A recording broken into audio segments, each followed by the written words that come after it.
This is 90 pounds of steel and a bit of aluminum off the nose of the car.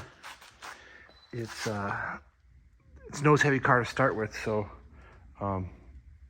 it's good to get it right off the end there. But anyways, all I gotta do is build a very simple, or all I had to do is build a very simple aluminum bumper.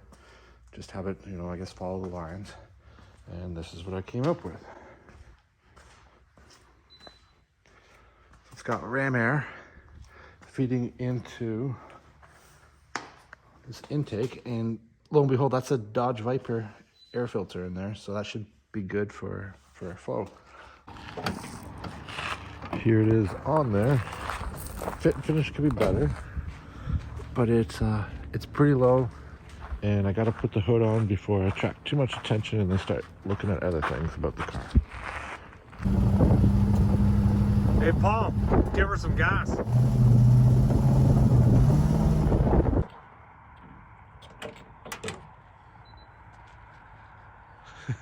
There it is with the hood, all done. It's one of those things where it's like, oh, it won't be much work, and then it's like consumes a winter. Anyways, there it is. Thanks for watching, everybody.